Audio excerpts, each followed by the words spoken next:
Assalamualaikum warahmatullahi wabarakatuh. Oke, teman-teman, di kesempatan kali ini kita akan membahas sesuatu yang baru ya. Sesuatu itu berkaitan dengan statistik ya. Tepatnya adalah berkaitan dengan uji hipotesis. Nah, ini diharapkan bermanfaat bagi teman-teman yang sedang menyelesaikan skripsi ataupun sekedar ingin mengetahui apa itu uji hipotesis ya. Oke, untuk kesempatan kali ini uji hipotesis yang akan kita pahami, kita bahas adalah one sample t-test. Nah, nanti kita akan dibantu ya dengan menggunakan SPSS. Oke, kita langsung saja. Sebelum ke studi kasus ya, teman-teman harus memahami terlebih dahulu ya. Apa itu one sample t-test ya? Serba-serbinya itu apa saja ya? Ini penting ya. Ini sebagai pengetahuan ya, pendahuluan sebelum kita lanjut ke studi kasus. Oke, one sample t-test digunakan untuk membandingkan rata-rata sampel yang diteliti dengan rata-rata populasi yang sudah ada ya. Nah, ini mengakibatkan munculnya test value di SPSS, yaitu sebagai pembandingnya ya, patokannya. Oke, ya, ini perlu diperhatikan ya, karena sering terlupakan nilai dari test value-nya ya. Kemudian one sample t-test dapat digunakan untuk menguji hipotesis dalam statistik deskriptif ya. Berikutnya, one sample t-test merupakan bagian dari statistik parametrik.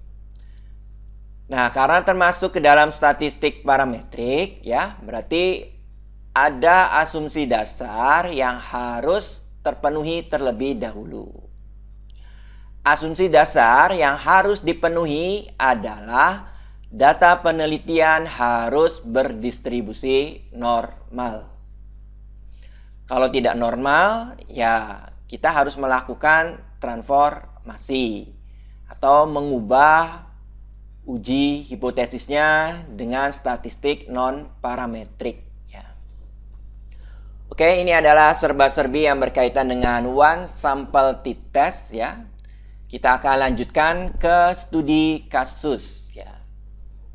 Di sini ada suatu penelitian ya, akan menguji hipotesisnya. Yang pertama, pembuatan surat perintah perjalanan dinas menggunakan teknologi informasi berbasis web dapat meningkatkan ketertiban administrasi sebesar 20%. Nah, ini adalah HO.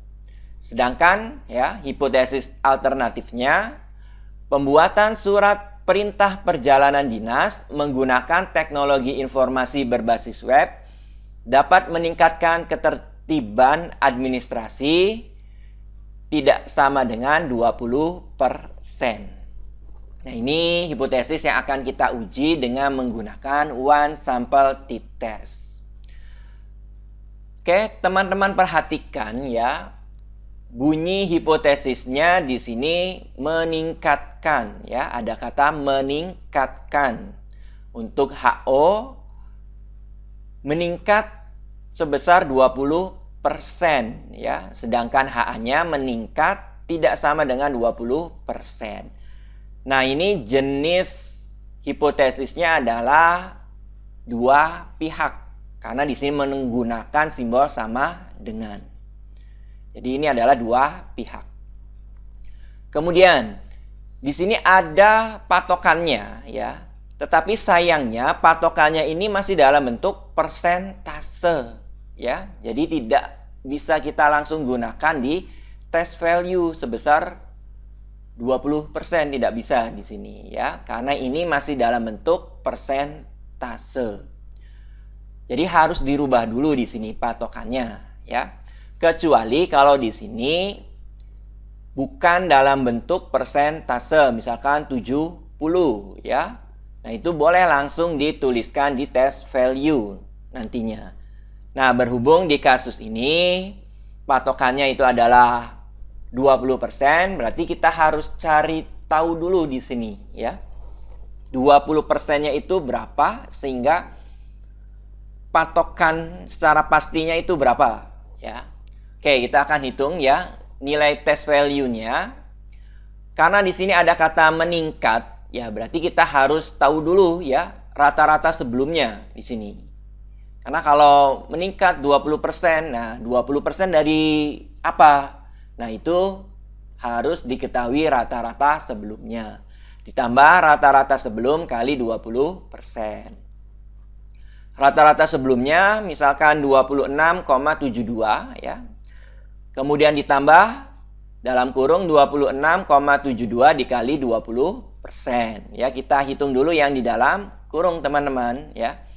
Berarti 26,72 ditambah 5,34 diperoleh 32,06. Ini adalah test value-nya, patokannya ya. Oke, sekarang kita akan beralih ke SPSS ya untuk menyelesaikannya. Di sini sudah disediakan ya. Nah, ini adalah datanya seperti ini ya. Datanya adalah seperti ini. Kita akan kopikan terlebih dahulu data ini ke SPSS ya. Oke, kita kopikan di sini. Teman-teman pilih data view ya di sini, kemudian klik ya di paling atas, kemudian tinggal di paste. Nah, seperti ini ya. Kemudian teman-teman bisa mengedit ya di sini nama datanya. Misalkan di sini adalah hasil, kemudian tipenya jelas numerik ya. Kemudian desimalnya 2 ya. Yang lainnya default saja di sini. Oke, sudah. Kalau sudah, kita kembali lagi ke data view. Nah, di sini sudah berubah ya. Namanya adalah hasil. Selanjutnya kita akan analisis ya. Kita akan uji dengan hipotesis. Kita akan uji dengan one sample t-test ya caranya. Teman-teman klik analyze ya. Kemudian compare means, pilih one sample t-test. Nah, perlu diingatkan ya, di sini diasumsikan datanya sudah berdistribusi normal ya. Jadi kita tidak perlu menguji normalitasnya di sini ya. Oke, kemudian setelah kita klik one sample t-test muncul ya kotak dialog seperti ini ya. Kemudian kita akan isikan ya. Di sini klik dulu hasil, kemudian pindahkan ke test variable. Oke, seperti ini. Selanjutnya, teman-teman isikan test value-nya. Nah, test value-nya nilainya berapa? Ya, sesuai dengan yang sudah kita hitung ya, diperoleh 32,06. Berarti test value-nya kita tuliskan 32, koma di dalam SPSS itu adalah titik ya 06.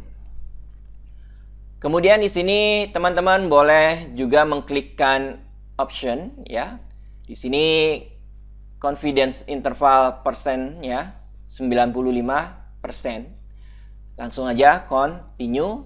Oke, kalau sudah seperti ini teman-teman klikkan OK.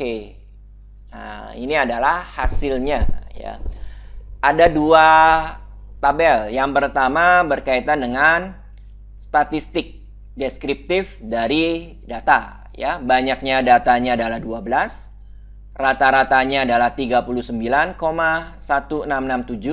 Standar deviasinya adalah 5, sekian. Standar error min-nya 1,4 sekian. Ini adalah tabel yang pertama berkaitan dengan statistik deskriptif dari data. Nah, kemudian tabel yang kedua berkaitan dengan one sample t-testnya di sini. Di sini test value-nya sesuai dengan yang kita inputkan 32,05. Kemudian di sini datanya yang kita olah adalah hasil, betul ya, ini hasil. Kemudian nilai T hitungnya adalah 4,9. Kemudian derajat DF-nya ya, derajat kebebasannya adalah 11. N-1, 12 dikurangi 1. Kemudian signifikannya to tell, karena dua pihak, 0,00 sekian. Mean difference 7, sekian ya, dan seterusnya. Nah, dari tabel ini dapat kita simpulkan ya, mana hipotesis yang diterima. Nah, untuk memudahkannya, kita lihat nilai signifikannya. Ternyata nilai signifikannya adalah 0,0000 kurang dari 0,05 atau 5% di sini. Artinya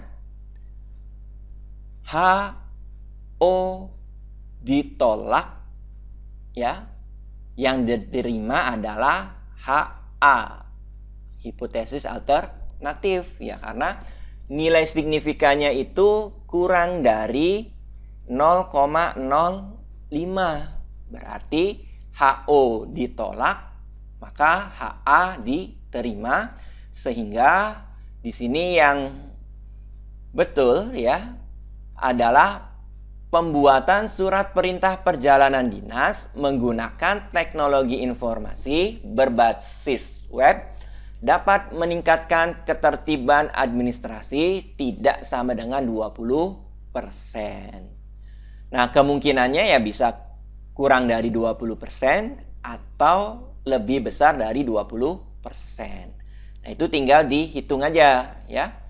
32,06 dikurangi 26,72 dibagi sebelumnya 26,72. Itu ternyata peningkatannya sebesar 40%-an lah di sini ya. Jadi betul ya, yang diterima adalah HA. Oke, ini adalah proses ya pengujian hipotesis menggunakan one sample t-test. Mudah-mudahan bermanfaat dan mudah untuk dipahami. Saya akhiri saja. Wassalamualaikum warahmatullahi wabarakatuh.